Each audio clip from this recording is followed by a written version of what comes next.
ಅದು 1990ನೇ ಇಸವಿ. ಸೀತಾರಾಮಪುರ ಅನ್ನುವ ಗ್ರಾಮದಲ್ಲಿ ಎಲ್ಲರಿಗೂ ಆದರ್ಶವಾಗಿ ಕಾಣಿಸುವ ಒಂದು ದೊಡ್ಡ ಮನೆ ಇತ್ತು. ಆ ಮನೆಯಲ್ಲಿ ಶಾರದಾ ಪ್ರಸಾದ್ ದಂಪತಿಗಳಿರ್ತಾ ಇದ್ರು. ಅವರಿಗೆ ಇಬ್ಬರು ಗಂಡು ಮಕ್ಕಳು. ದೊಡ್ಡವನು ರಮೇಶ್, ಅನಾಮಿಕಳ ಜೊತೆ ಮದುವೆ ಆಗಿರುತ್ತದೆ. ಚಿಕ್ಕವನು ವಿನೋದ್, ಭಾವನಳ ಜೊತೆ ಮದುವೆ ಆಗಿರುತ್ತೆ. ದೊಡ್ಡ ಮಗಳು ಕೌಸಲ್ಯ, ಚಿಕ್ಕ ಮಗಳು ಮಾಲತಿ. ಎಲ್ಲರೂ ಸೇರಿ ಆನಂದದಿಂದ ಇರ್ತಾ ಇದ್ರು. ಆ ಮನೆಯಲ್ಲಿ ಒಂದು ಬ್ಲ್ಯಾಕ್ ಅಂಡ್ ವೈಟ್ ಟಿವಿ, ಒಂದು ಲ್ಯಾಂಡ್ಲೈನ್ ಫೋನು, ಒಂದು ರೇಡಿಯೋ ಇರ್ತಾ ಇತ್ತು. ಅದು ಆಗ ದೊಡ್ಡ ವಿಷಯ. ದಿನವೂ ಸಾಯಂಕಾಲವಾದರೆ ಸಾಕು, ದೂರದರ್ಶನ್ ಸೀರಿಯಲ್ಗಾಗಿ ಮನೆಯಲ್ಲಿ ಎಲ್ಲರೂ ಒಂದೇ ಕಡೆ ಕೂತ್ಕೋತಾ ಇದ್ರು. ಪ್ರತಿ ದಿನದ ಹಾಗೆ ಆ ದಿನ ಕೂಡ ಬೆಳಿಗ್ಗೆ ಕೋಳಿ ಕೂಗು ಕೇಳಿಸುತ್ತಲೇ ಶಾರದಾ ನಿದ್ರೆಯಿಂದಿದ್ದು ಮನೆಯ ಮುಂದೆ ರಂಗೋಲಿ ಹಾಕುತ್ತಾಳೆ. ದೊಡ್ಡ ಸೊಸೆ ಅನಾಮಿಕಾ ಕೊಡದಲ್ಲಿ ನೀರು ತರುತ್ತಾಳೆ. ನಮ್ಮ ಹಿತ್ತಲಲ್ಲಿ ಬಾವಿ ಇದೆಯಲ್ಲಮ್ಮ ಸೊಸೆ, ಬಜಾರಿನಲ್ಲಿಂದ ನೀರು ಯಾಕೆ ತರ್ತಾ ಇದೆಯಾ? ಅತ್ತೆ, ಬಾವಿಲಿ ನೀರು ತುಂಬಾ ಕಡಿಮೆ ಇದೆ. ಅಯ್ಯೋ ಸೊಸೆ, ಈ ಬೇಸಿಗೆಯಲ್ಲಿ ಅಷ್ಟೇ, ನಾವು ಜಾಗ್ರತೆಯಿಂದ ಉಪಯೋಗಿಸ್ಬೇಕು. ಅದಕ್ಕೆ ಅತ್ತೆ, ಬಜಾರಿನಲ್ಲಿರುವ ಕೈ ಪಂಪಿನಿಂದ ನೀರ್ ತರ್ತಾ ಇದ್ದೀನಿ. ಮಠ ಮಧ್ಯಾಹ್ನವಾದ್ರೆ ನೀರ್ ತರೋದು ಕಷ್ಟವಾಗುತ್ತಲ್ವಾ? ಈಗ ಸಾಕಮ್ಮ, ಮತ್ತೆ ಕಡಿಮೆ ಆದ್ರೆ ನಾನು ತಗೊಂಡ್ಬರ್ತೀನಿ ಬಿಡೆ. ಇನ್ನೊಂದೆರಡು ಕೂಡ ತಂದ್ಬಿಡ್ತೀನಿ ಅತ್ತೆ. ಅಕ್ಕಿ ತರಕಾರಿ ತೊಳೆಯೋದಕ್ಕೆ ಕೆಲ್ಸಕ್ಕೆ ಬರುತ್ತೆ. ಹೇಳಿದ್ರೆ ಕೇಳಲ್ವಲ್ಲ ಅತ್ತೆ. ನಾನು ಸಂಸಾರಕ್ಕೆ ಬಂದಾಗ ನಮ್ಮಮ್ಮ ಅತ್ತೆ ಮನೆನ ನಮ್ಮನೆ ಹಾಗೆ ನೋಡ್ಕೊಂಡ್ರೆ ಗೌರವ ಬರುತ್ತೆ ಅಂತ ಹೇಳಿದ್ರು. ಇದು ನಮ್ಮ ಮನೆ, ನಮ್ಮ ಕೆಲಸ ನಾವು ಮಾಡ್ಕೊಳ್ಳೋದ್ರಲ್ಲಿ ತಪ್ಪಿಲ್ವಲ್ಲ ಎಂದು ಅನಾಮಿಕಾ ಹೇಳಿ ಹೊರಟು ಹೋಗುತ್ತಾಳೆ. ಶಾರದಳ ಕಣ್ಣಿನಲ್ಲಿ ಆನಂದ ಕಾಣಿಸುತ್ತೆ. ಅನಾಮಿಕಾ ಬಡವರ ಮನೆ ಹುಡುಗಿ, ಆದರೆ ಎಷ್ಟೋ ಒಳ್ಳೆತನ ಇರುವವಳು. ಮದುವೆಯಾಗಿ ಶಾರದಳ ಮನೆಗೆ ಬಂದಾಗಿನಿಂದ ಎಲ್ಲರನ್ನು ಪ್ರೇಮದಿಂದ ನೋಡ್ತಾ ಇದ್ಲು. ಆಗಲೇ ಚಿಕ್ಕ ಸೊಸೆ ಭಾವನಾ ನಿದ್ರೆಯಿಂದ ಎದ್ದು ಬರ್ತಾಳೆ. ಅಕ್ಕ, ನಾನು ಪಾತ್ರೆ ತೊಳಿತೀನಿ. ಸರಿ ಭಾವನಾ, ನಾನು ಎಲ್ಲರಿಗೂ ಕಾಫಿ ಮಾಡ್ತೀನಿ ಎಂದು ಅನಾಮಿಕಾ ಸೌದೆ ಒಲೆ ಹತ್ರಕ್ಕೆ ಹೋಗುತ್ತಾಳೆ. ಇಬ್ಬರು ಸೊಸೆಯರು ಅಕ್ಕ ತಂಗಿಯರ ಹಾಗೆ ಇರ್ತಾ ಇದ್ರು. ಅದನ್ನು ನೋಡಿ ಶಾರದಳ ಮನಸ್ಸು ಆನಂದದಿಂದ ತುಂಬಿ ಹೋಗ್ತಾ ಇತ್ತು. ಏನು ಪ್ರಸಾದ್ ರೇಡಿಯೋ ಹಾಕುತ್ತಾನೆ. ವಿವಿಧ ಭಾರತಿ ಹಾಡುಗಳು ಕೇಳಿಸ್ತಾ ಇರುತ್ತದೆ. ರಮೇಶ್, ವಿನೋದ್ ಎದ್ದು ಹೊರಗಡೆ ಬಂದು ಜಗಲಿ ಮೇಲೆ ಕೂತಿರ್ತಾರೆ. ಅಮ್ಮ, ದೊಡ್ಡ ಸೊಸೆ, ಕಾಫಿ ರೆಡಿ ಆಯ್ತಾ? ತರ್ತಾ ಇದ್ದೀನಿ ಮಾವಯ್ಯ. ಅನಾಮಿಕಾ ಸ್ಟೀಲ್ ಗ್ಲಾಸ್ ನಲ್ಲಿ ಕಾಫಿ ಹಾಕಿ ಎಲ್ಲರಿಗೂ ಕೊಡುತ್ತಾಳೆ. ಅದಕ್ಕೆ ನಿನ್ನ ಕೈ ಕಾಫಿ ತುಂಬಾ ಚೆನ್ನಾಗಿರ್ತದಕ್ಕೆ ಎಂದು ಹೇಳುತ್ತಾ ಇರುವಾಗ ಭಾವನ ಬರುತ್ತಾಳೆ. ಅಕ್ಕ ಮಾಡಿದ ಕಾಫಿ ಚೆನ್ನಾಗಿದೆ ಅಂದ್ರೆ ಮತ್ತೆ ನಾನು ಮಾಡಿದ ಕಾಫಿ ಚೆನ್ನಾಗಿಲ್ಲ ಅಂತಾನೆ ಅಲ್ವಾ ಅರ್ಥ ಎಂದು ಮುಖ ಮುದುಡಿಸಿಕೊಳ್ಳುತ್ತಾಳೆ. ಅದನ್ನು ನೋಡಿ ವಿನೋದ್ ನಗುತ್ತಾನೆ. ನಿಜ ಹೇಳ ಭಾವನಾ, ನೀನು ಕೋಪದಲ್ಲಿ ತುಂಬಾ ಅಂದವಾಗಿ ಕಾಣ್ತೀಯ ಎಂದು ಹೇಳುತ್ತಲೇ ಭಾವನ ನಾಚಿಕೆ ಪಡುತ್ತಾ ಅಲ್ಲಿಂದ ಹೊರಟು ಹೋಗುತ್ತಾಳೆ. ಅದನ್ನು ನೋಡಿ ಎಲ್ಲರೂ ನಗುತ್ತಾರೆ. ಆ ಮನೆಯಲ್ಲಿ ನಗು ಯಾವತ್ತಿಗೂ ನಿಲ್ಲುತ್ತಲೇ ಇರಲಿಲ್ಲ.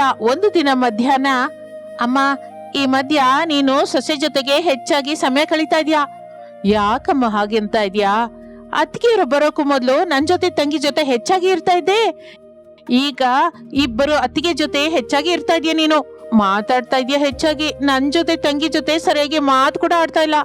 ಹಾಗೇನು ಇಲ್ಲಮ್ಮ, ನಿನ್ನ ನಂತರನೇ ಅವರಿಬ್ರು. ಇದೆಲ್ಲ ಮೇಲಿನ ಮಾತಮ್ಮ, ನಂಗೆ ಆ ವಿಷಯ ಗೊತ್ತು. ನಾನು ಹೇಳೋದು ಸ್ವಲ್ಪ ಕೇಳು ಕೌಸಲ್ಯ. ನೀನು ಮಾಲತಿ ಈ ಮನೆಗೆ ಇಬ್ಬರು ಮಕ್ಕಳು. ನಾವು ಹೊಸದಾಗಿ ಬಂದ ಸೊಸೆಯರು. ನಮ್ಮನ್ನ ಅತ್ತೆ ಹತ್ರ ಮಾಡ್ಕೊಳ್ಳೋದಕ್ಕೆ ಪ್ರಯತ್ನ ಮಾಡ್ತಾ ಇದ್ದಾರೆ ಅಷ್ಟೇ ಎಂದು ಹೇಳುತ್ತಾ ಇರುವಾಗ ಮಾಲತಿ ಆಗಲೇ ಅವರ ಹತ್ರಕ್ಕೆ ಬರ್ತಾಳೆ. ಹೌದು ಅಕ್ಕ, ಅಮ್ಮನ ಪ್ರೇಮ ಯಾವತ್ತಿಗೂ ಕಡಿಮೆ ಆಗಲ್ಲ. ನಾವೇ ಸೊಸೆಯರೇ ಎಂದು ಹೇಳುತ್ತಲೇ ಕೌಸಲ್ಯ ಮಾತನಾಡದೆ ಹೊರಟು ಹೋಗುತ್ತಾಳೆ. ಹಾಗೆ ಆ ಮನೆಯಲ್ಲಿ ಚಿಕ್ಕ ಪುಟ್ಟ ಮಾತುಗಳು ಬಂದರೂ ಪ್ರೇಮ ಮಾತ್ರ ಯಾವಾಗಲೂ ಕಡಿಮೆನೇ ಆಗ್ತಾ ಇರಲಿಲ್ಲ. ಅನಾಮಿಕ ಭಾವನ ಸೇರಿ ಕೌಸಲ್ಯನನ್ನು ಬೇಡಿಕೊಂಡು, ಮನೆ ಹೆಣ್ಣು ಮಕ್ಕಳು ದುಃಖ ಪಟ್ರೆ ನಮಗೆ ಒಳ್ಳೇದಾಗಲ್ಲಮ್ಮ, ಅತ್ತಿಗೆ ನಮಗಿಂತ ನೀವೇ ಹೆಚ್ಚು ಎಂದು ಹೇಳಿ ಅನ್ನ ತಿನ್ನಿಸ್ತಾ ಇದ್ರು. ಕೌಸಲ್ಯ ಎಷ್ಟೋ ಸಂತೋಷ ಪಡ್ತಾ ಇದ್ಲು. ಹಾಗೆ ದಿನಗಳು ಕಳೆಯುತ್ತಾ ಇರುತ್ತದೆ. ಆ ದಿನ ಸಾಯಂಕಾಲ ಕರೆಂಟ್ ಹೋಗುತ್ತೆ. ತಕ್ಷಣ ವಿನೋದ್ ಲಾಂದ್ರ ಬೆಳಗಿಸುತ್ತಾನೆ. ಎಲ್ಲರೂ ಹೊರಗಡೆ ಮಂಚದ ಮೇಲೆ ಕೂತಿರ್ತಾರೆ. ಮಗು ರಮೇಶು, ಆ ರೇಡಿಯೋ ಹಾಕು. ರಮೇಶ್ ತಕ್ಷಣ ರೇಡಿಯೋ ಹಾಕುತ್ತಾನೆ. ರೇಡಿಯೋದಲ್ಲಿ ನಮ್ಮ ಸಂಸಾರ ಅಂತ ಹಾಡು ಬರ್ತಾ ಇರುತ್ತೆ. ನನಗೆ ಈ ಹಾಡಂದ್ರೆ ತುಂಬಾ ಇಷ್ಟ. ಅದಕ್ಕೆ ಅಂತ ನೀನು ಕೂಡ ರೇಡಿಯೋದ ಹಾಗೆ ದಿನವೆಲ್ಲ ಮಾತಾಡ್ತಾನೆ ಇರ್ತೀಯಾ?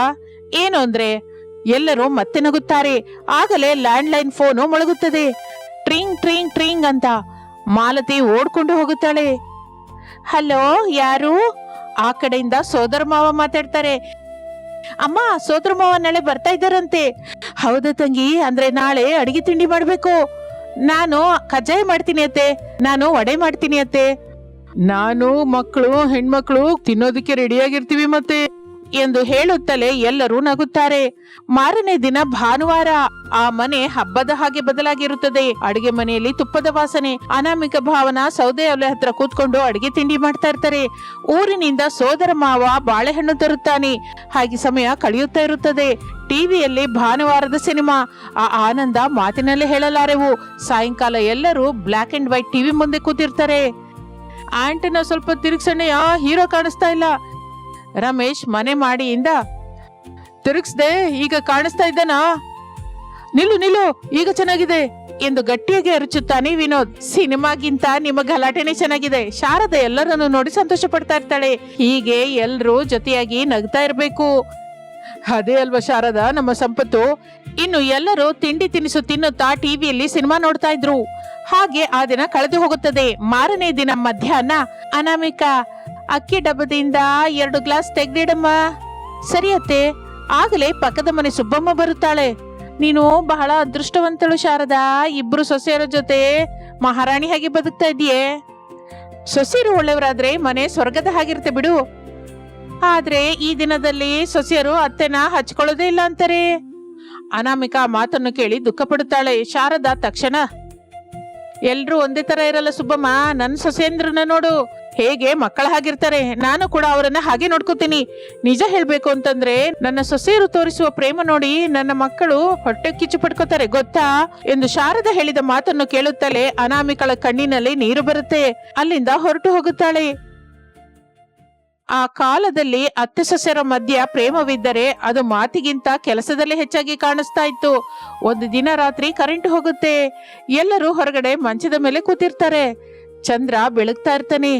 ಅತಿಗೆ, ನಿಮ್ ಊರಲ್ಲಿ ಕರೆಂಟ್ ಹೋದ್ರೆ ಏನ್ ಮಾಡ್ತಾ ಇದ್ರಿ? ನಮ್ಮೂರಲ್ಲಿ ಎಲ್ರು ಹೊರಗೆ ಕೂತ್ಕೊಂಡು ಕತೆ ಹೇಳ್ತಾ ಇದ್ರು. ಮತ್ತೆ ಭಾವನಾ, ನೀವೇನ್ ಮಾಡ್ತಾ ಇದ್ರಿ? ನಾವು ಕೂಡ ಅಷ್ಟೇ ಕತೆ ಹೇಳ್ಕೊತಾ ಇದ್ವಿ. ಅಂದ್ರೆ ಒಂದ್ ಕತೆ ಹೇಳಮ್ಮ. ನಾನ ಮಾವಯ್ಯ? ಹೌದು, ದೊಡ್ಡತ್ತಿಗೆ. ನೀನೇ ದೊಡ್ಡತ್ತಿಗೆ, ನಿನ್ನೆ ನಂತರ ಚಿಕ್ಕತ್ತಿಗೆ ಹೇಳ್ತಾಳೆ. ಅನಾಮಿಕಾ ರಮೇಶ್ನನ್ನು ನೋಡುತ್ತಾಳೆ. ರಮೇಶ್ ಹೇಳು ಅನ್ನೋ ಹಾಗೆ ಸನ್ನೆ ಮಾಡುತ್ತಾನೆ. ಒಂದು ಊರಿನಲ್ಲಿ ಒಬ್ಬ ಅತ್ತೆ ಇದ್ರು ಎಂದು ಅನಾಮಿಕಾ ಕತೆ ಹೇಳಲಿಕ್ಕೆ ಶುರು ಮಾಡುತ್ತಾಳೆ. ಎಲ್ಲರೂ ಆಸಕ್ತಿಯಿಂದ ಕೇಳ್ತಾ ಇರ್ತಾರೆ. ಶಾರದಾ ಮಾತ್ರ ಸೊಸೆಯರನ್ನು ಪ್ರೇಮದಿಂದ ನೋಡುತ್ತಾಳೆ. ಹಾಗೆ ದಿನಗಳು ಕಳೆಯುತ್ತಾ ಇರುತ್ತದೆ. ಒಂದು ದಿನ ಶಾರದಂಗೆ ಜ್ವರ ಬರುತ್ತದೆ. ಮನೆಯಲ್ಲಿ ಎಲ್ಲರೂ ಗಾಬರಿ ಬೀಳುತ್ತಾರೆ. ಅತ್ತೆ, ನೀವು ಹೇಳ್ಬೇಡಿ, ನಾನು ಭಾವನಾ ನೋಡ್ಕೋತೀವಿ. ಹೌದು ಅತ್ತೆ, ನಾನು ಅಕ್ಕ ನೋಡ್ಕೋತೀವಲ್ಲ. ಮಾವನವ್ರೆ, ಭಾವನವ್ರೆ, ಏನು ಅಂದ್ರೆ ಕೌಸಲ್ಯ, ಮಾಲತಿ, ನೀವು ಕೂಡ ಎಲ್ರು ಹೋಗಿ ಮಲ್ಕೊಳ್ಳಿ, ನಾನು ಅಕ್ಕ ನೋಡ್ಕೋತೀವಿ. ಹೋಗಿ ಮಲ್ಕೊಳ್ಳಿ ಎಂದು ಹೇಳುತ್ತಲೇ ಎಲ್ಲರೂ ಹೋಗಿ ಮಲಗುತ್ತಾರೆ. ವಾರಗಿತ್ಯರು ಆ ರಾತ್ರಿ ಇಲ್ಲ ನಿದ್ರೆ ಹೋಗದೆ ಔಷಧಿ ಕೊಡ್ತಾ ಇರ್ತಾರೆ. ಒದ್ದೆ ಬಟ್ಟೆಯಿಂದ ಹಣೆ ಮೇಲೆ ಒರೆಸಿ ಬಟ್ಟೆ ಹಾಕುತ್ತಾರೆ. ಮಾರನೇ ದಿನ ಬೆಳಿಗ್ಗೆ ಶಾರದಾ ಕಣ್ಣು ತೆಗೆಯುತ್ತಾಳೆ. ಸೊಸೆ ಅಂದ್ರೆ ನಿಮ್ಮಿಬ್ಬರು ನಿದ್ದೆ ಮಾಡಿಲ್ವಾ? ನೀವು ಚೆನ್ನಾಗಿರ್ಬೇಕು ಅತ್ತೆ, ಅಷ್ಟೇ. ನೀವು ಚೆನ್ನಾಗಿದ್ರೇನೆ ಅಲ್ವಾ ಅತ್ತೆ ನಾವು ಚೆನ್ನಾಗಿ ಮಲಗೋದು ಎಂದು ಇಬ್ಬರು ಹೇಳುತ್ತಲೇ ಶಾರದಳ ಕಣ್ಣಿನಲ್ಲಿ ಆನಂದ ಬಾಷ್ಪ ಬರುತ್ತದೆ. ನೀವು ಸೊಸೆಯರಲ್ವೇ ನನ್ನ ಮಕ್ಕಳು ಎಂದು ಹೇಳುತ್ತಲೇ ಅನಾಮಿಕ ಭಾವನ ಸಂತೋಷ ಪಡುತ್ತಾರೆ. ಹಾಗೆ ದಿನಗಳು ಕಳೆಯುತ್ತಾ ಇರುತ್ತದೆ. ಒಂದು ದಿನ ಸೊಸೆಯರಿಬ್ಬರು ಜಗಲಿ ಮೇಲೆ ಕೂತ್ಕೊಂಡು ತರಕಾರಿ ಹಚ್ಚುತ್ತಾ ಮಾತಾಡ್ತಾ ಇರ್ತಾರೆ. ಭಾವನಾ, ಈ ದಿನ ಟಿವಿಯಲ್ಲಿ ಚಿತ್ರಲಹರಿ ಇದೆ, ಬೇಗ ಕೆಲಸ ಪೂರ್ತಿ ಮಾಡೋಣ. ಹೌದು ಅಕ್ಕ, ನೀನು ಅಡಿಗೆ ಮಾಡು, ನಾನು ಮೊಸರಿನ ಚಟ್ನಿ ಮಾಡ್ತೀನಿ. ಇಷ್ಟರಲ್ಲಿ ಶಾರದಾ ಅಲ್ಲಿಗೆ ಬರ್ತಾಳೆ. ಟಿವಿ ನೋಡೋದು ಆಮೇಲಿನ ಮಾತು, ಸಾರಲ್ಲಿ ಉಪ್ಪು ಹಾಕಿದಿರಾ ಇಲ್ಲೋ ನೋಡ್ಕೊಳ್ಳಿ ಮೊದ್ಲು ಎಂದು ಹೇಳುತ್ತಾಳೆ. ಸೊಸೆಯರು ನಗುತ್ತಾರೆ. ಆ ಕಾಲದಲ್ಲಿ ಫ್ರಿಡ್ಜ್ ಇಲ್ಲ. ಬೇಸಿಗೆಯಲ್ಲಿ ಮಣ್ಣಿನ ಮಡಿಕೆಯಲ್ಲಿ ತಣ್ಣನೆ ನೀರು ಇಡ್ತಾ ಇದ್ರು. ಒಂದು ದಿನ ಎಲ್ಲರೂ ಸೇರಿ ದೇವಾಲಯಕ್ಕೆ ಹೋಗುತ್ತಾರೆ. ಊರಿನವರು ಅವರನ್ನು ನೋಡಿ ಸಂತೋಷ ಪಡುತ್ತಾರೆ. ಈ ದಿನದಲ್ಲಿ ಇಂತಹ ಕೂಡು ಕುಟುಂಬಗಳು ಬಹಳ ಅಪರೂಪ ಅಮ್ಮ. ಆ ಮಾತಿಗೆ ಪ್ರಸಾದ್ ನಗುತ್ತಾ, ಕುಟುಂಬವನ್ನು ನಿಲ್ಲಿಸುವುದು ದುಡ್ಡಲ್ಲ ಪೂಜಾರಿಯವರೇ, ಒಳ್ಳೆಯ ಮನಸ್ಸು. ನಮ್ಮ ಮನೆಗೆ ಬಂದ ಇಬ್ಬರು ಸೊಸೆಯರಿಗೆ ಬಹಳ ದೊಡ್ಡ ಮನಸ್ಸಿದೆ ಎಂದು ಹೇಳುತ್ತಾನೆ. 90s ಕಾಲದಲ್ಲಿ ಸೌಕರ್ಯಗಳು ಕಡಿಮೆಯಾದರೂ ಪ್ರೇಮ ಹೆಚ್ಚಾಗಿರ್ತಾ ಇತ್ತು. ಒಬ್ಬರನ್ನೊಬ್ಬರು ಗೌರವಿಸಿಕೊಳ್ಳುವುದು, ಕಲಿತು ತಿನ್ನುವುದು, ಕಲಿತು ನಗುವುದು, ಅದೇ ನಿಜವಾದ ಆನಂದ. ಅತ್ತೆಯವರ ಮನೆ ಎಂದರೆ ಭಯವಲ್ಲ, ಪ್ರೇಮ, ಬಂಧನ, ಮಮತೆಗಳ ನಿಲಯ. ಒಂದೇ ಟಿವಿಯನ್ನು ಎಲ್ಲರೂ ಸೇರಿ ನೋಡ್ತಾ ಇದ್ರು. ಒಂದು ಫೋನ್ ಬಂದ್ರೆ ಮನೆಯೆಲ್ಲ ಆನಂದ ಪಡ್ತಾ ಇದ್ರು. ಕೂಡು ಕುಟುಂಬದಲ್ಲಿ ಚಿಕ್ಕ ಪುಟ್ಟ ಗಲಾಟೆಗಳಿದ್ದರೂ ಮನಸ್ಸು ಮಾತ್ರ ಯಾವಾಗಲೂ ಒಂದಾಗಿರುತ್ತಾ ಇತ್ತು. ಅದೇ ಆ ಕಾಲದ ಪ್ರತ್ಯೇಕತೆ. ರಮೇಶ್ ಬಾಳೆ ತೋಟಕ್ಕೆ ನೀರ್ ಹಾಕ್ತಾ ಇರ್ತಾನೆ. ಪ್ರಸಾದ್ ಬಾಳೆ ತೋಟದ ಬದುವಿನ ಮೇಲೆ ಕೂತ್ಕೊಂಡು ಅನ್ನ ತಿಂತಾ ಇರ್ತಾನೆ. ಇನ್ನು ಅತ್ತೆ ಸೊಸೆಯರು ಶಾರದಾ ಅನಾಮಿಕರು ಸೇರಿ ಬಾಳೆ ತೋಟದಲ್ಲಿ ತಿರುಗುತ್ತಾ ಚೆನ್ನಾಗಿ ಬೆಳೆದ ಬಾಳೆಕಾಯಿನ ನೋಡ್ತಾ ಸಂತೋಷ ಪಡ್ತಾ ಇರ್ತಾರೆ. ನೋಡಿದ್ಯ ಸೊಸೆ, ಬಾಳೆಕಾಯಿ ಎಷ್ಟು ಚೆನ್ನಾಗಿದೆ, ತುಂಬಾ ತಾಜಾವಾಗಿದೆ ಅತ್ತೆ. ಈ ಪ್ರಕೃತಿ ಅಂದವನ್ನು ಪಟ್ಟಣದವರು ಎಷ್ಟು ದುಡ್ಡು ಕೊಡ್ರು ನೋಡಲಾರರು. ಯಾವ್ದಕ್ಕಾದ್ರೂ ಅದೃಷ್ಟವಿರಬೇಕು. ಅವರ ಬದುಕು ಅವರದ್ದು ಸೊಸೆ, ನಮ್ಮ ಬದುಕು ಈ ಬಾಳೆ ತೋಟ ಅನ್ನೋದು ನಾವು ಮರಿಬಾರ್ದು ಎಂದು ಶಾರದಾ ಅಲ್ಲಿಂದ ಹೊರಟು ಹೋಗುತ್ತಾಳೆ. ಅನಾಮಿಕಾ ತೋಟವನ್ನು ನೋಡುತ್ತಾ ತನ್ನಲ್ಲಿ ತಾನು, ಅತ್ತೆ ಹೇಳಿದ್ದು ನಿಜನೇ, ನಮ್ಮ ಬದುಕು ಈ ಬಾಳೆ ತೋಟ ಮಾತ್ರನೇ. ಒಂದು ಬಾಳೆಕಾಯಿ ಜೊತೆ ಆದಾಯ ಸರಿಯಾಗಿ ಬರ್ತಾ ಇಲ್ಲ. ಕೇವಲ ಬಾಳೆಕಾಯಿ ಮಾರೋದೊಂದೇ ಅಲ್ಲ, ಬಾಳೆ ಎಲೆನೂ ಕೂಡ ಹೇಗಾದ್ರೂ ಉಪಯೋಗಿಸ್ಬೇಕು ಅಂದುಕೊಂಡು ಆ ತೋಟದ ದಡದಲ್ಲಿ ಕೂತ್ಕೊಂಡ ಶಾರದಾ ಪ್ರಸಾದ್ ರಮೇಶರ ಹತ್ರಕ್ಕೆ ಬರ್ತಾಳೆ. ಅತ್ತೆ, ನಾವು ಎಲ್ಲರೂ ಒಂದೇ ಕೆಲಸ ಮಾಡಿದರೆ ಟೈಮ್ ಹೆಚ್ಚಾಗಿ ಹಿಡಿಬಹುದು. ಒಬ್ಬೊಬ್ಬರು ಒಂದೊಂದು ಕೆಲಸ ಮಾಡಿದ್ರೆ ಬೇಗ ಆಗಿ ಹೋಗುತ್ತೆ. ಅದೇನೆ ಸೊಸೆ ಹಾಗಂತೀಯಾ? ನಾವೆಲ್ಲರೂ ಸೇರಿ ಮಾಡಿದ್ರೆ ಅಲ್ವಾ ಕೆಲಸ ಚೆನ್ನಾಗಿರುತ್ತೆ. ನನ್ನ ಉದ್ದೇಶ ಅದಲ್ಲ ಅತ್ತೆ, ಎಲ್ಲರೂ ಸೇರಿ ಒಂದೇ ಕೆಲಸ ಮಾಡುವುದಲ್ಲದೆ ತಲೆಗೊಂದು ಕೆಲಸ ಮಾಡಿದ್ರೆ ಚೆನ್ನಾಗಿರುತ್ತಲ್ಲ ಅಂತ ಹೇಳಿದೆ. ಸರಿ ಅನಾಮಿಕಾ, ನಿನ್ನ ಉದ್ದೇಶ ಒಳ್ಳೆದೆ. ಯಾರು ಯಾವ ಕೆಲಸ ಮಾಡಿದ್ರೆ ಚೆನ್ನಾಗಿರುತ್ತೆ ಹೇಳು? ಮಾವಯ್ಯ, ನೀವು ಬಾಳೆಕಾಯಿಗಳನ್ನ ಜಾಗ್ರತೆಯಾಗಿ ಕೊಯ್ದು ಬುಟ್ಟೆಲಿ ಹಾಕಿ. ಅತ್ತೆ, ಅದನ್ನ ತಗೊಂಡು ಬಂದು ದಡದ ಮೇಲೆ ಇಡಿ, ನಾನು ಬಾಳೆಕಾಯಿನ ಕೊಯ್ತೀನಿ. ಇಷ್ಟರಲ್ಲಿ ಇವರು ಹೋಗಿ ಆಟ ತಗೊಂಡ್ಬರ್ತಾರೆ. ಆ ನಂತರ ಅದನ್ನ ಆಟದಲ್ಲಿ ಹಾಕಿಕೊಂಡು ಹೋಗೋಣ. ಇದು ಚೆನ್ನಾಗಿದೆ ಅನಾಮಿಕಾ, ಆಗ ದಿನವೆಲ್ಲ ವೃತವಾಗದೇ ಇರುತ್ತೆ. ಒಂದೇ ದಿನ ಕೆಲಸವೆಲ್ಲ ಚಕಚಕ ನಡೆಯುತ್ತೆ. ಶಾರದಾ, ನಮ್ಮ ಸೊಸೆಗೆ ಒಳ್ಳೆ ಬುದ್ಧಿವಂತಿಕೆ ಇದೆ. ಕಾಯಿ ಕೊಯ್ಯೋದು, ಎಲೆ ಕೊಯ್ದು ಎಲ್ಲ ಕೆಲಸ ಒಂದೇ ಸಲ ನಡೆದು ಹೋಗುತ್ತೆ. ಎಷ್ಟಾದ್ರೂ ನನ್ ಸೊಸೆ ಅಲ್ವಾ, ನನ್ನ ಬುದ್ಧಿವಂತಿಕೆನೆ ಬಂದಿದೆ ಎಂದು ಸಂತೋಷ ಪಡುತ್ತಾಳೆ ಶಾರದಾ. ಮಾವಯ್ಯ, ನೀವು ತಿನ್ನೋದು ಆಗಿ ಹೋಗಿದೆ ಅಲ್ಲ? ಆಗೋಯ್ತಮ್ಮ, ನಾನು ಹೋಗಿ ಇನ್ನು ಕೆಲಸ ಶುರು ಮಾಡ್ತೀನಿ ಎಂದು ಪ್ರಸಾದ್ ಕತ್ತಿ ಹಿಡಿದುಕೊಂಡು ತೋಟದೊಳಗೆ ಹೋಗುತ್ತಾನೆ. ಶಾರದಾ ಬುಟ್ಟಿ ಹಿಡಿದುಕೊಂಡು ಹೋಗುತ್ತಾಳೆ. ಇನ್ನು ರಮೇಶ್ ಆಟೋಗಾಗಿ ಅಲ್ಲಿಂದ ಹೊರಡುತ್ತಾನೆ. ಸಾಯಂಕಾಲವಾಗುತ್ತದೆ. ಅನಾಮಿಕಾ ಬಾಳೆ ಎಲೆಯನ್ನು ಎಲ್ಲ ಕೊಯ್ಯುತ್ತಾಳೆ. ಶಾರದಾ ಪ್ರಸಾದರು ಬಾಳೆಕಾಯಿನ ದಡದಲ್ಲಿ ಹಾಕುತ್ತಾರೆ. ಇನ್ನು ರಮೇಶ್ ಟ್ರಕ್ ತೆಗೆದುಕೊಂಡು ಬರುತ್ತಾನೆ. ಎಲ್ಲರೂ ಸೇರಿ ಬಾಳೆಕಾಯಿ ಗೊನೆಗಳನ್ನು ಟ್ರಕ್ ನಲ್ಲಿ ಹಾಕುತ್ತಾರೆ. ಅಮ್ಮ, ಅಪ್ಪ, ನೀವು ನಿಮ್ಮ ಗಾಡಿ ಮೇಲೆ ಹೋಗಿ, ನಾನು ಅನಾಮಿಕಾ ಈ ಟ್ರಕ್ ಅಲ್ಲಿ ಬರ್ತೀವಿ ಎಂದು ಹೇಳುತ್ತಲೇ ಶಾರದಾ ಪ್ರಸಾದರು ಗಾಡಿ ಮೇಲೆ ಹೊರಡುತ್ತಾರೆ. ಅನಾಮಿಕಾ ಟ್ರಕ್ ಅಲ್ಲಿ ಕೂತ್ಕೊಳ್ತಾ ಇರುವಾಗ ಬಾಳೆ ಎಲೆ ಕಾಣಿಸುತ್ತದೆ. ಅನಾಮಿಕಂಗೆ ಒಂದೇ ಸಲಕ್ಕೆ ಆಲೋಚನೆ ಬರುತ್ತೆ. ಹುಷಾರಾಗಿ ರಮೇಶನ ಹತ್ರ, ಏನು ಅಂದ್ರೆ, ನನಗೊಂದು ಸೂಪರ್ ಆಲೋಚನೆ ಬಂತು. ಅನಾಮಿಕಾ, ನಿನಗೆ ಬಂದ ಸೂಪರ್ ಆಲೋಚನೆ ಬಗ್ಗೆ ನಾವು ಆಮೇಲೆ ಮಾತಾಡೋಣ ಹೊರತು ಈಗ ಮಾತ್ರ ಮನೆಗೆ ಹೋಗೋಣ ಬಾ. ನಿಜಕ್ಕೂ ಕತ್ಲೆ ಆಗ್ತಾ ಇದೆ. ಅಪ್ಪ, ನಾನು ಹೇಳೋದು ಕೇಳಿ. ಮನೆಗೆ ಹೋದ ಮೇಲೆ ನಾನು ಅಡಿಗೆ ಕೆಲಸದಲ್ಲಿ ಮುಳುಗಿ ಹೋಗ್ತೀನಿ. ಆ ನಂತರ ನನಗೆ ಬಂದ ಆಲೋಚನೆ ಏನೋ ಮರ್ತು ಹೋಗ್ತೀನಿ. ಸರಿ ಸರಿ, ನೀನ ಸೂಪರ್ ಆಲೋಚನೆ ಏನೋ ಹೇಳು. ಬಿರಿಯಾನಿ ಹೋಟೆಲ್ ಅಲ್ಲಿ ಪ್ಲೇಟ್ಸ್ಗೆ ಬದಲು ಬಾಳೆ ಎಲೆ ಹಾಕಿದ್ರೆ ಚೆನ್ನಾಗಿರುತ್ತಲ್ಲ?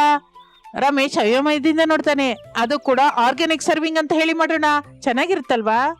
ಅನಾಮಿಕಾ, ನೀನ್ ಹೇಳಿದ್ದು ಚೆನ್ನಾಗಿದೆ, ಆದ್ರೆ ನಮ್ಮ ಹತ್ರ ಬಿರಿಯಾನಿ ಹೋಟೆಲ್ ಇಲ್ವಲ್ಲ.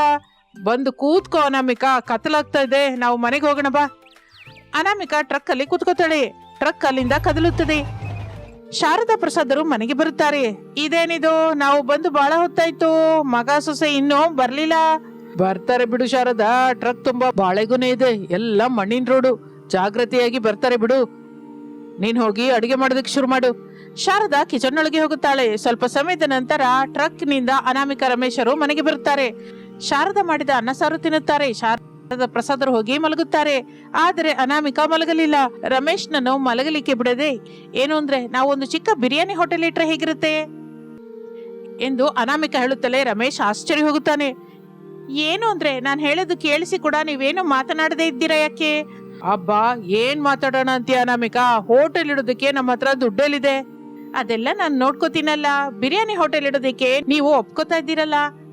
ನಮ್ಮ ಹೋಟೆಲ್ ಹೆಸರು ಬಾಳೆ ಎಲೆ ಬಿರಿಯಾನಿ. ನಮಗೆ ಬೇಕಾದ ಬಾಳೆ ಎಲೆ ನಮ್ಮ ಹತ್ರನೇ ಇದೆ. ಬಾಳೆ ಎಲೆಯಲ್ಲಿ ಬಿರಿಯಾನಿ ಹಾಕಿ ಮಾಡಿದರೆ ಅದು ಸ್ಪೆಷಲ್ ಆಗುತ್ತೆ ರೀ.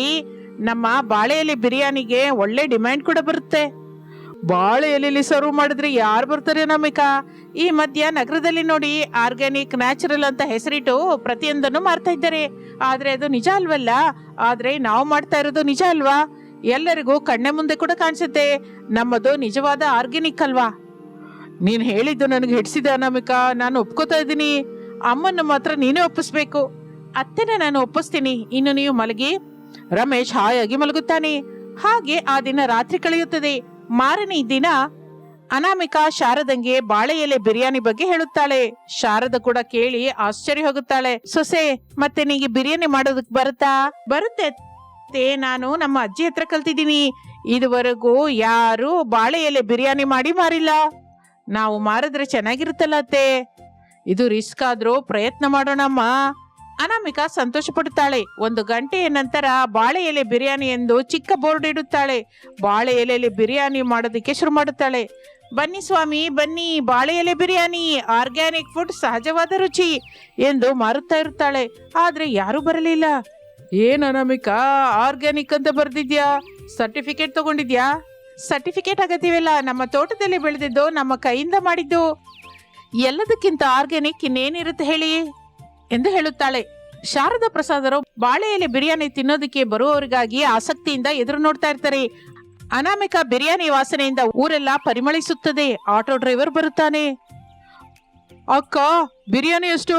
120 ಸ್ವಾಮಿ. ಇಷ್ಟು ಹೆಚ್ಚು ಏನಕ್ಕಕ್ಕ? ಅನಾಮಿಕಾ ನಗುತ್ತಾ ಬಾಳೆ ಎಲೆ ತೋರಿಸುತ್ತಾಳೆ. ಇದು ಪ್ಲೇಟ್ ಬಿರಿಯಾನಿ ಅಲ್ಲ ಅಣ್ಣ, ಬಾಳೆ ಎಲೆ ಬಿರಿಯಾನಿ. ಬಹಳ ಆರ್ಗ್ಯಾನಿಕ್, ಸಹಜವಾದ ರುಚಿಯಿಂದಿರುತ್ತೆ. Organic serving. ಒಂದೇ ಸಲ ಟೇಸ್ಟ್ ನೋಡಿ, ಆಮೇಲೆ ನೀವು ಮಾತಾಡಿ. ಸರಿ ಅಕ್ಕ, 1 ಪ್ಲೇಟ್ ಕೊಡು. ಅನಾಮಿಕಾ ಬಾಳೆಯನ್ನು ನೀರಿನಿಂದ ಶುಭ್ರ ಮಾಡಿ ಅದರ ಮೇಲೆ ಬಿರಿಯಾನಿ ಹಾಕುತ್ತಾಳೆ. ಪಕ್ಕದಲ್ಲಿ ಈರುಳ್ಳಿ, ನಿಂಬೆಹಣ್ಣು, ರಾಯ್ತಾ ಇಡುತ್ತಾಳೆ.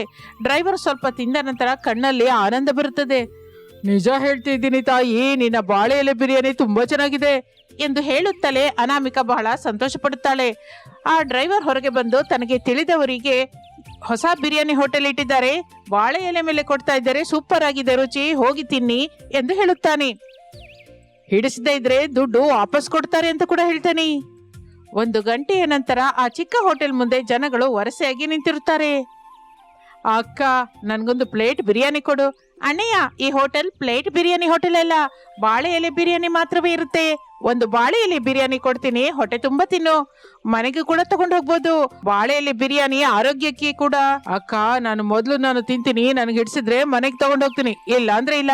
ಹಾಗೆ ಅಣ್ಣ, ನಿನಗೆ ಹಿಡಿಸಿದ್ರೆ ಮನೆಗೆ ತಗೊಂಡು ಹೋಗು, ಇಲ್ಲ ಅಂದ್ರೆ ಇಲ್ಲ. ನಿನಗೆ ಮತ್ತೊಂದು ಆಫರ್ ಕೂಡ ಕೊಡ್ತಾ ಇದ್ದೀನಿ. ನಿನಗೆ ಹಿಡಿಸದೇ ಇದ್ರೆ ನೀನು ತಿಂದ ಈ ಬಾಳೆ ಎಲೆ ಬಿರಿಯಾನಿಗೆ ದುಡ್ಡು ಕೊಡ್ಬೇಡ. ಹಾಗೆ ಅಕ್ಕ ಎಂದು ಅವನು ಒಪ್ಪಿಕೊಳ್ಳುತ್ತಾನೆ. ಅನಾಮಿಕಾ ಬಾಳೆ ಎಲೆಯಲ್ಲಿ ಬಿರಿಯಾನಿ ಹಾಕಿ ಕೊಡುತ್ತಾಳೆ. ಸುಂದರ್ ಅಲ್ಲಿರುವ ಸ್ಟೂಲ್ ಮೇಲೆ ಕೂತ್ಕೊಂಡು ತಿಂತಾ ಇರ್ತಾನೆ. ಅನಾಮಿಕಾ ಬೇರೆಯವರಿಗೆ ಬಾಳೆ ಎಲೆ ಬಿರಿಯಾನಿ ಕೊಡ್ತಾ ಇರ್ತಾಳೆ. ಶಾರದಾ ದುಡ್ಡನ್ನು ತಗೋತಾ ಇರ್ತಾಳೆ. ಸುಂದರ್ ಬಿರಿಯಾನಿ ತಿನ್ನೋದು ಪೂರ್ತಿಯಾಗುತ್ತೆ. ಸಂತೋಷದಿಂದ ಅನಾಮಿಕಳ ಹತ್ರ ಬರ್ತಾನೆ.